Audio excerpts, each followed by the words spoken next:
شروع اللہ کے نام سے جو بڑا مہربان نہایت رحم کرنے والا ہے۔ بسم اللہ الرحمن الرحیم۔ قرآن کی وہ سورت جس کی تلاوت اللہ تعالیٰ خود کرتے ہیں۔ یہ سورت غریبوں کو، امیر، بیماروں کو، صحت مند اور حاجت مندوں کی حاجت کو پورا کرتی ہے۔ محترم ناظرین، قرآن پاک کی سب سے پرسکون اور آنکھیں روشن کرنے والی سورت جو بندہ روزانہ اس سورت کو پڑھتا ہے، فرشتے اسے گھیر لیتے ہیں۔ یہ سورت غریبوں کو، امیر، بیماروں کو، صحت مند اور حاجت مندوں کی حاجت کو پورا کرتی ہے۔ ناظرین، قرآن پاک کی بہت ہی پیاری سورت جس کی تلاوت اللہ تعالیٰ خود فرماتے ہیں، جو بندہ روزانہ کسی بھی پریشانی کے لیے پڑھتا ہے، چاہے وہ بیماری ہو، رزق کی پریشانی ہو یا کاروبار کی پریشانی ہو، حتیٰ کہ جس مقصد کے لیے پڑھتا ہے وہ مقصد انشاءاللہ پورا کیا جاتا ہے۔ دنیا اور آخرت کی سختیوں سے اسے نجات ملتی ہے۔ یہ سورت آپ کو اللہ تعالیٰ کے بے حد قریب کر دیتی ہے۔ جس طرح کے آج کل مشکل حالات ہیں، ہر بندہ پریشان ہے، تو جو بندہ ان پریشانیوں سے بچ کر اپنی زندگی میں کامیاب ہونا چاہتا ہے تو اس سورت کو روزانہ ایک مرتبہ لازمی پڑھے۔ یہ سورت غریبوں کو، امیر، بیماروں کو، صحت مند اور حاجت مندوں کی حاجت کو پورا کرتی ہے۔ اگر کوئی صبح پڑھے گا تو فرشتے دن بھر اس کی حفاظت کریں گے، اور اگر کوئی رات کو پڑھے گا تو فرشتے ساری رات اس کی حفاظت کریں گے۔ یہ خاندان کے اندرونی عمل کو برقرار رکھنے اور کسی بھی قسم کی تنازعات کو دور رکھنے میں بھی مدد کرتی ہے۔ یہ قرآن پاک کی وہ صورت ہے کہ جس کی تلاوت اللہ تعالیٰ جنت میں خود فرمائیں گے، جو شخص اس کی تلاوت کرے گا تو اللہ تعالیٰ اس سے بہت خوش ہوں گے اور اسے وہ سب کچھ نوازیں گے جس کی وہ خواہش رکھتا ہے۔ یہ بہت آسان سا عمل ہے، معجزات کو دیکھنے والا عمل ہے، یہی خاص عمل ہے جو دولت کو فوری طور پر غیبی طریقے سے آپ کے پاس لانے والا عمل ہے۔ ایسا عمل ہے کہ ایک دن لوگوں نے یہ وظیفہ پڑھا اور صبح رزق کی دولت سے مالا مال ہو گئے، گھر میں کاروبار میں دولت کی ریل پیل ہو گئی، دولت کی برسات صبح سے ان کی زندگی میں شروع ہو گئی، دولت کی طوفانی بارش برس رہی ہے۔ پورے دن کسی بھی وقت یہ وظیفہ پڑھ کے صبح دیکھنا چاہتے ہو تو 5 منٹ کا یہ عمل کر کے آپ لوگ دیکھ لینا۔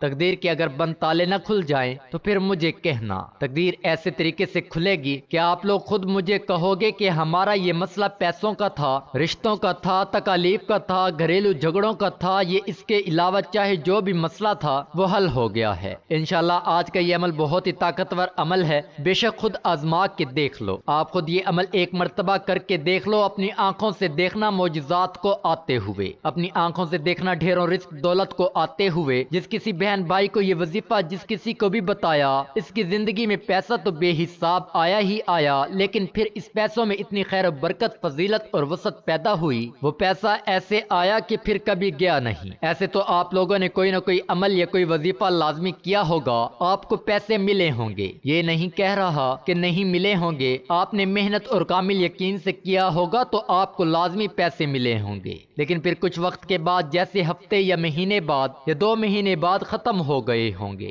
تو یہ وہ وظیفہ ہے کہ پیسہ اگر ایک مرتبہ آپ کے پاس آ جائے گا پھر جانے کا نام ہی نہیں لے گا۔ اس پیسے میں انشاءاللہ خوب برکت اور عافیت ہوگی، پیسوں کو آپ سے محبت ہو جائے گی، یہ سمجھ لیں پیسہ آپ پر عاشق و مہربان ہو جائے گا۔ دولت کا اور پیسوں کا یہ بادشاہ عمل ہے، یہ بادشاہ وظیفہ ہے۔ اپنی زندگی میں جو بھائی بہن کہتے ہیں کہ ہمیں ڈھیروں پیسہ چاہیے، غیبی مال و دولت چاہیے، فوری ڈھیروں رزق چاہیے، وہ کہتے ہیں کہ اگر ہم صبح کو یہ وظیفہ پڑھیں تو پھر شام کو رزق مل جائے، رات کو پڑھیں تو صبح سے پہلے ہی مل جائے۔ تو یہ وظیفہ آج ان تمام بہن بھائیوں کے لیے ہے جو ہمیشہ ایک شکایت کرتے ہیں کہ ہماری مالی پریشانیاں ختم نہیں ہو رہی، مالی مشکلات ختم ہونے کا نام ہی نہیں لے رہی۔ شوہر ہے وہ دہاڑی لگاتا ہے، دہاڑی بھی کبھی لگتی ہے تو کبھی نہیں لگتی، اگر جس دن لگ جائے تو 4 پیسے لے آتا ہے، وہ اتنے ہوتے ہیں کہ ایک وقت کا کھانا ہوتا ہے تو دوسرے وقت بھوکے سو جاتے ہیں۔ تنگ دستی ہے، فاقے ہیں، غربت ہے، لاچاری ہے، جو ویڈیوز دیکھتے ہیں اتنی پریشانیوں میں ہیں۔ آپ سب لوگ میرے ساتھ سچے دل سے آمین ضرور کہیے گا، آپ لوگوں کے لیے دعا مانگ رہا ہوں، آپ لوگوں کی تنگ دستیوں اور مشکلات کے لیے، کیونکہ یہ آمین کئی لوگ ایک ساتھ جب آمین کہتے ہیں تو میرے بھائیوں کسی ایک کے سچے دل سے نکلی ہوئی آمین میں بھی آپ کا کام ہو جاتا ہے۔ تو سب مل کر آمین ضرور کہیے گا۔ میں ایک چھوٹی سی دعا کروں گا تمام لوگ کے لیے، خاص طور پر جو ویڈیو دیکھ رہے ہیں۔ اے اللہ، اے میرے پیارے اللہ پاک، جو بھائی بہن تنگ دست ہیں اور غریبی مفلسی میں جی رہے ہیں، ان کے پاس پیسے کی کمی ہے، رزق کی کمی ہے، مال و دولت کی کمی ہے، اولاد کی کمی ہے، یا اولاد تو ہے لیکن وہ فرما بردار نہیں، میرے مولا غیب سے ان کو ڈھیروں رزق عطا کر دے، ان کو دولت عطا کر دے۔ ان کے پاس اتنا پیسہ آ جائے کہ جو میرے بھائی بہن اس وقت یہ ویڈیو دیکھ رہے ہیں، دولت اتنی آ جائے کہ وہ خود محلے بھر میں غریبوں اور مستحق لوگوں میں بانٹ کر تھک بھی جائیں اور پھر بھی سمجھ نہ آئے کہ مزید مستحق افراد کہاں سے دیکھیں، لیکن دولت پھر بھی ختم نہ ہو۔ اے میرے اللہ پاک، جو میرے بھائی بہن پریشان حال ہیں، اے میرے مولا پاک تو ان کی بھی مدد کر دے، تمام دنیا کے مسلمانوں کی مدد کر دے، آمین۔ اے اللہ پاک، ہم نے جو کچھ بھی مانگا ہے وہ سب کچھ جو مانگا ہمیں اپنے فضل و کرم سے عطا کر دے، اور جو نہیں بھی مانگ سکے وہ بھی ہمیں عطا کر دے، آمین۔ میرے بھائیو آمین لازمی کہیے گا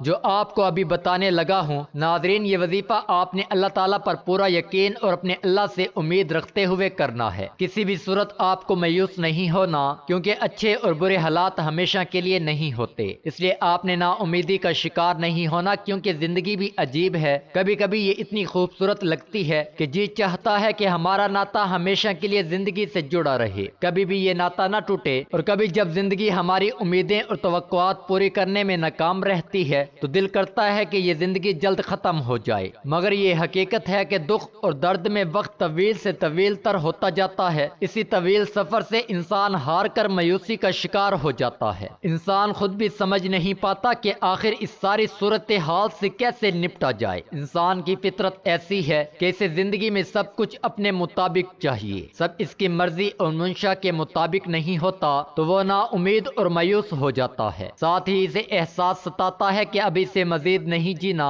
انسان بنیادی طور پر جلد باز واقع ہوا ہے، اسے اگر کچھ حاصل کرنا ہو تو وہ اس کے لیے تنگ و دو کرتا ہے، دعائیں مانگتا ہے، محنت کرتا ہے، مگر جب اس کی منشا کے مطابق اس کو پھل نہیں ملتا تو وہ تھک جاتا ہے، اور اسی تھکن میں وہ مایوسی کے اندھیرے میں اپنا وجود، اپنی امید اور اپنا یقین کھو بیٹھتا ہے، اسے زندگی بے رنگ لگنا شروع ہو جاتی ہے، دوسرے الفاظ میں اس کی زندگی میں دلچسپی ختم ہو جاتی ہے۔ مگر یاد رکھیے کہ کچھ بھی ہمیشہ کے لیے نہیں ہوتا ہے۔ وقت کی ایک خوبصورتی ہے کہ یہ کبھی بھی ایک جیسا نہیں رہتا، مشکل ہو تو آسانی بھی مل ہی جاتی ہے، حالات چاہے جتنے بھی کٹن ہوں، مشکلات کے بادل جتنے بھی کالے کیوں نہ ہوں، آسانی کی صبح کا سورج ضرور طلوع ہوتا ہے، نہ دکھ سدا رہتا ہے اور نہ سکھ، ایسے ہی ناکامی اور کامیابی بھی ہمیشہ کے لیے نہیں ہوتی۔ اس لیے سب سے اہم بات یہ کہ انسان کو کبھی بھی مایوس نہیں ہونا چاہیے، بلکہ مشکلات کے آنے پر مایوسی کے اندھیروں میں بھی امید اور یقین کا چراغ جلاتے رہنا چاہیے، کیونکہ اگر انسان مایوسی کے اندھیرے میں امید کا چراغ جلاتا ہے تو اس کی روشنی انسان کے وجود کو منور کر دیتی ہے، اس روشنی سے انسان باطنی اور ظاہری طریقے سے مزید مضبوط ہو جاتا ہے، وہ سمجھ جاتا ہے کہ یہ ناکامیاں اور مشکل وقت سب عارضی ہے، وہ اس حقیقت سے آشنا ہو جاتا ہے کہ یہ زوال، یہ مشکلات سب انسان کی ہمت کو جانچنے کے لیے قدرت نے پیمانے بنائے ہوئے ہیں، کیونکہ یہ بھی حقیقت ہے کہ انسان اپنی فتح اور کامیابی سے اتنا مضبوط نہیں ہوتا جتنا وہ اپنے زوال اور ناکامی سے مضبوط ہوتا ہے۔ حقیقت میں مشکل اور نامکمل حالات میں انسان کو اپنی خود کی پہچان ہوتی ہے، اور اسی عمل میں اسے اپنے وجود کا ادراک ہوتا ہے۔ انسان اپنی چھپی ہوئی خوبیوں کو جانچنے کے لیے مزید مضبوط ہوتا جاتا ہے، اسے اپنے سے وابستہ رشتوں کی پہچان بھی ہوتی ہے، وہ آسانی سے جان لیتا ہے کہ کون اس کے ساتھ مخلص ہے اور کون نہیں۔ انسان کے لیے مشکل وقت گزارنا بہت مشکل ہوتا ہے، اور اس وقت کو مزید مشکل انسان کے اپنے منفی خیالات بناتے ہیں۔ انسان حقیقت میں اپنے خیالات کے ذریعے ہی یرغمال بن جاتا ہے، اور وہ سمجھتا ہے کہ وہ زندگی کی دوڑ سے باہر ہو گیا ہے، اس کے دیگر ساتھی بہت آگے نکل چکے ہیں، وہ سب سے پیچھے اور سب کچھ ہار گیا ہے۔ منفی خیالات صورتحال کو مزید پیچیدہ کر دیتے ہیں اور انسان کی سوچ کو مزید الجھا دیتے ہیں، اس لیے اگر مشکل حالات آ جائیں تو سب سے پہلے اپنے خیالات کو مثبت رکھیں، یہی کوشش کرنی چاہیے کہ جو کچھ زندگی میں بہتر حاصل کیا اس کو یاد رکھا جائے، تاکہ یہ محسوس کیا جا سکے کہ زندگی آپ پر کتنی مہربان رہی ہے، اور اسی سوچ سے امید پیدا ہوگی کہ اس بار بھی زندگی مہربانی ہی کرے گی۔ ساتھ میں یہ سوچ بھی مضبوط رکھنی چاہیے کہ ہر طوفان آپ کی زندگی کو تباہ کرنے کے لیے نہیں آتا، کچھ طوفان آپ کے راستے صاف کرنے کے لیے بھی آتے ہیں۔ امید کے ساتھ ساتھ یقین بھی ہونا چاہیے کہ جس رب نے اس دنیا میں بھیجا ہے وہ کبھی بھی ہم سے غافل نہیں ہوتا۔ رب نے قرآن میں بھی انسان سے کچھ وعدے کیے ہیں، اور بے شک اس کے سب وعدے سچ ہیں۔ قرآن میں ہے کہ ہر مشکل کے بعد آسانی ہے، پھر فرمایا کہ انسان کی ہمت سے زیادہ اس پر بوجھ نہیں ڈالا جاتا، اس لیے انسان جب امید اور یقین کا دامن تھام لیتا ہے تو یہ احساس اس کے وجود میں گھر کر جاتا ہے کہ امید اور یقین ہی وہ واحد سہارے ہیں جس کے ذریعے وہ اپنے مشکل اور ناپسندیدہ حالات سے نبرد آزما ہو سکتا ہے۔ حقیقت میں امید اور یقین کا چراغ بہت ہی خوبصورت اور قیمتی چیز ہے۔ یقین جانے یہ چراغ ایسا ہے کہ جو کسی بھی مردہ وجود اور بے جان خواہشات کے اندر ایک نئی روح پھونک دیتا ہے۔ اس چراغ کی روشنی اتنی خوبصورت اور معطر ہے کہ انسان اس کی خوشبو سے خود پر نور محسوس کرتا ہے، کیونکہ اس کی روشنی اپنے اندر ایک خاص جادوئی طاقت رکھتی ہے، اور اسی جادوئی طاقت کے ذریعے انسان کی سب مایوسی اور پریشانی ختم ہو جاتی ہے۔ اس لیے مشکل حالات کو اپنے رویے سے مشکل ترین نہ بنائیں، بلکہ امید اور یقین کو تھام کر رکھیں تو ہر مشکل سفر بآسانی کر سکیں گے، کیونکہ قرآن پاک میں ارشاد ہوا ہے، ترجمہ تم فرماؤ، اے میرے وہ بندو جنہوں نے اپنی جانوں پر زیادتی کی، اللہ کی رحمت سے نا امید نہ ہو، بے شک اللہ سب گناہ بخش دیتا ہے، بے شک وہی بخشنے والا مہربان ہے۔ اس میں اللہ تعالیٰ نے بندوں پر اپنی کامل رحمت، فضل اور احسان کا بیان فرمایا ہے۔ چنانچہ ارشاد فرمایا کہ اے حبیب صلی اللہ علیہ وسلم، آپ فرما دیں کہ اللہ تعالیٰ ارشاد فرماتا ہے، اے میرے وہ بندو جنہوں نے کفر اور گناہوں میں مبتلا ہو کر اپنی جانوں پر زیادتی کی، تم اللہ تعالیٰ کی رحمت سے مایوس نہ ہونا اور یہ خیال نہ کرنا کہ ایمان قبول کرنے کے بعد سابقہ کفر اور شرک پر تمہارا مواخذہ ہوگا۔ بے شک اللہ تعالیٰ اس کے سب گناہ بخش دیتا ہے جو اپنے کفر سے باز آئے اور اپنے گناہوں سے سچی توبہ کر لے۔ بے شک وہی گناہوں پر پردہ ڈال کر بخشنے والا اور مصیبتوں کو دور کر کے مہربانی فرمانے والا ہے۔ اس آیات کے شان نزول کے بارے میں متعدد روایات ہیں۔ ان میں سے ایک یہ ہے، حضرت عبداللہ بن عباس رضی اللہ تعالی عنہما فرماتے ہیں، مشرکوں کے کچھ آدمیوں نے بارہا قتل و زنا کا ارتکاب کیا تھا۔ یہ لوگ نبی کریم صلی اللہ علیہ وسلم کی بارگاہ میں حاضر ہوئے اور کہنے لگے کہ جو کچھ آپ فرماتے ہیں وہ باتیں تو بہت اچھی ہیں، لیکن ہمیں یہ تو معلوم ہو جائے کہ کیا ہمارے اتنے سارے گناہوں کا کفارہ ہو سکتا ہے۔ اس پر یہ آیات نازل ہوئی، اور وہ جو اللہ کے ساتھ کسی دوسرے معبود کی عبادت نہیں کرتے اور اس جان کو ناحق قتل نہیں کرتے جسے اللہ نے حرام فرمایا ہے، اور بدکاری نہیں کرتے، اور یہ آیات نازل ہوئی۔ ترجمہ تم فرماؤ، اے میرے وہ بندو جنہوں نے اپنی جانوں پر زیادتی کی، اللہ کی رحمت سے مایوس نہ ہونا، اس لیے ہمیں اللہ تعالیٰ کی رحمت اور مغفرت سے مایوس نہیں ہونا چاہیے۔ اس آیات سے معلوم ہوا کہ بندے سے اگرچہ بڑے بڑے اور بے شمار گناہ صادر ہوئے ہوں، لیکن اسے اللہ تعالیٰ کی رحمت اور مغفرت سے مایوس نہیں ہونا چاہیے، کیونکہ اللہ تعالیٰ کی رحمت بے انتہا وسیع ہے، اور اس کی بارگاہ میں توبہ کی قبولیت کا دروازہ تب تک کھلا ہے جب تک بندہ اپنی موت کے وقت گرگرا کی حالت کو نہیں پہنچ جاتا۔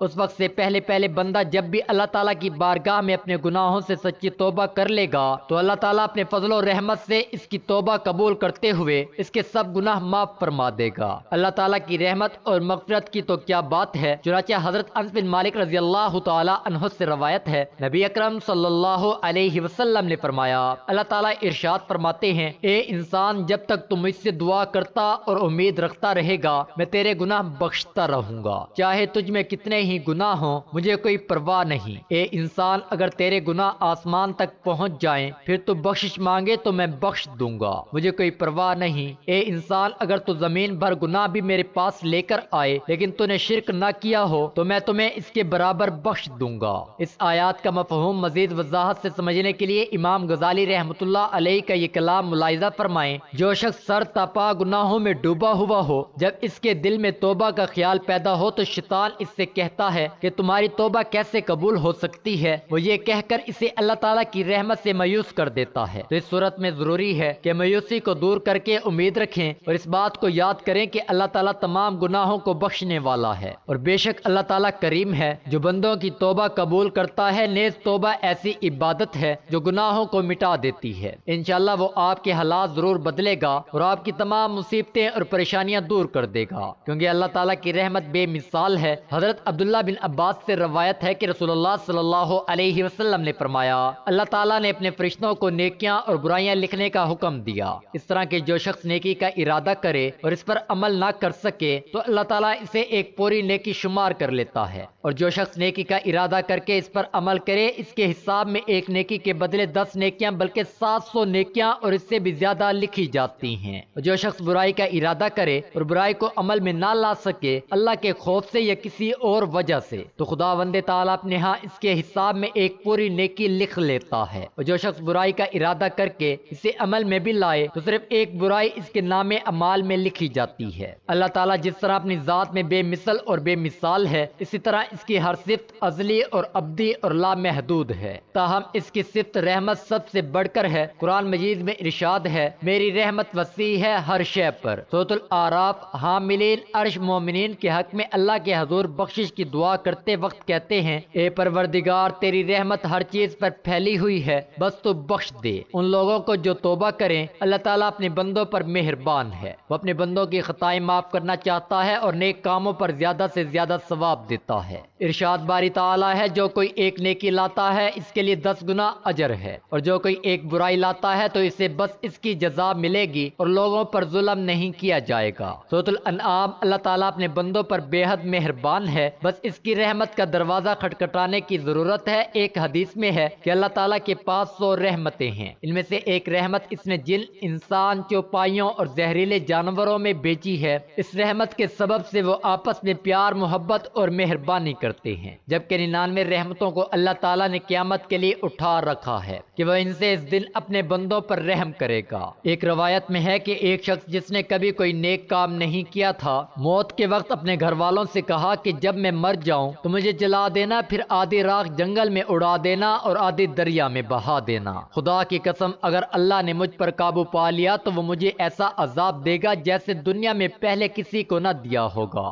جب وہ بندہ مر گیا تو اس کے بیٹوں نے اس کی وصیت کے مطابق عمل کیا۔ اللہ تعالیٰ نے دریا کو حکم دیا اور اس کے اندر کی راکھ جمع کی، پھر جنگل کو حکم دیا اور اس کے اندر کی راکھ جمع کی۔ پھر اللہ تعالیٰ نے اس سے پوچھا تو نے ایسا کیوں کیا؟ اس نے عرض کیا پروردگار تیرے خوف سے، اور تو یہ بات خوب جانتا ہے۔ اس پر اللہ نے اسے بخش دیا، اگرچہ اس شخص کی وصیت غلط تھی مگر اللہ تعالیٰ نے اس خوف کی وجہ سے اسے بخش دیا جو اسے قیامت کے دن اللہ تعالیٰ کے سامنے کھڑا ہونے سے تھا۔ پس اللہ تعالیٰ سے خوف کھانا اللہ کی رحمت کو متوجہ کرتا ہے۔ تو ناظرین آپ نے بھی اپنے رب پر توکل کرتے ہوئے یہ عمل کرنا ہے۔ آج ایک ایسا عمل کرنا ہے، ایسا وظیفہ کرنا ہے جس سے گھر کے اندر رزق کی پرواہ نہیں ہو۔ اتنا رزق ملے گا نصیب بدل جائے گا، اور یہ آزمودہ وظیفہ آج بتا رہا ہوں۔ ناظرین اگر اللہ کے نام پر صدقہ کر دیا جائے اچھی اور پیاری چیز کا تو کیا یہ ممکن ہے کہ پھر اللہ کی مدد نہ آئے؟ ممکن ہے ہی نہیں۔ اصل صدقہ وہی ہوتا ہے جو اچھی چیز کا ہو، اصل صدقہ وہی ہوتا ہے۔ اللہ تعالیٰ آپ کے دلوں کو جانتا ہے، بس دل کے اندر کیا ہے۔ اگر دل کے اندر اچھائی ہوگی، خلوص ہوگا، محبت ہوگی، اخلاص ہوگا تو فیصلے تو آپ پر ہوں گے اور کسی چیز پر نہیں ہیں۔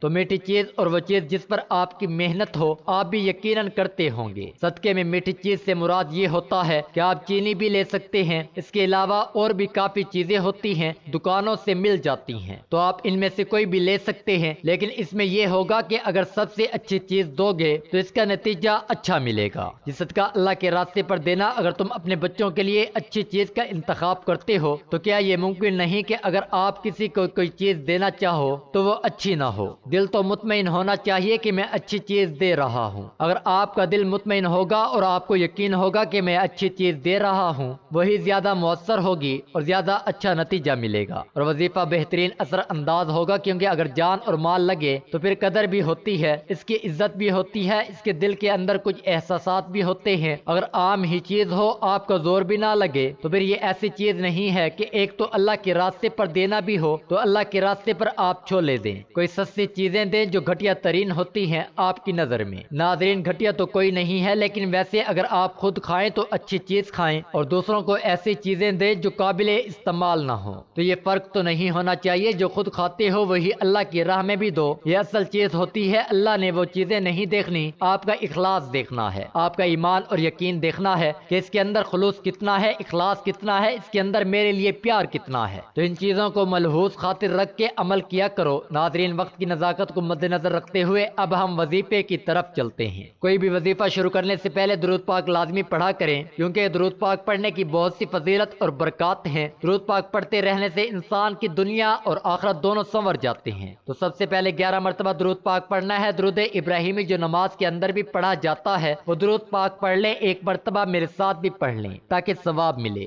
اللہم صلی علی محمد وعلی آل محمد کما صلیت علی ابراہیم وعلی آل ابراہیم انک حمید حمید مجید۔ اللہم بارک علی محمد وعلی آل محمد کما بارکت علی ابراہیم وعلی آل ابراہیم انک حمید مجید۔ محترم ناظرین، قرآن کی وہ سورت جس کی تلاوت کرنے سے غریب امیر ہو جاتا ہے، بیمار صحت مند ہو جاتا ہے، حاجت مندوں کی حاجت پوری ہو جاتی ہے، تو وہ سورت ہے سورۃ الرحمن، 27ویں پارے کی بہت ہی پیاری سورت ہے۔ الرحمن اللہ کے خوبصورت ناموں میں سے ایک نام ہے، جس کا مطلب ہے رحم کرنے والا۔ جو بندہ روزانہ صبح یا شام یہ سورت پڑھے گا، انشاءاللہ پورا سال اللہ پاک اس پر رحم فرمائیں گے۔ جس پر اللہ پاک رحم فرما دیں، اس پر پوری دنیا رحم کرتی ہے، پوری دنیا اس سے پیار کرتی ہے۔ جو مانگو گے میرا مالک وہ عطا کرے گا۔ تو آپ سب بھی سورۃ الرحمن صبح شام تلاوت لازمی کیا کریں۔ جو پڑھ نہیں سکتا وہ صرف سن لیا کرے، انشاءاللہ سن کر بھی بہت سکون ملتا ہے۔ تو یہ عمل آپ نے کرنا ہے، دیکھنا کیسے اللہ تعالیٰ آپ کے نصیبوں کو کھول دے گا، آپ کے رزق کے بند دروازوں کو کھول دے گا۔ آپ کو اللہ پاک وہاں سے رزق عطا کرے گا جہاں سے آپ تصور بھی نہیں کر سکتے۔ قرآن کا فیصلہ ہے، اللہ پاک پھر جب رزق دینے پر آتا ہے نا تو وہاں سے رزق ملتا ہے جہاں آپ گمان بھی نہیں کر سکتے۔ یہ قرآن کہتا ہے، تو اس لیے اللہ ایک طاقت کا نام ہے، پوری کائنات کا خالق، مالک اور رازق ہے۔ اللہ وہ ہے جس نے ہم سب کو بنایا۔ یہ طاقت ہے میرے اللہ کی کہ آدم علیہ السلام سے لے کر کتنی کائنات کو بنایا۔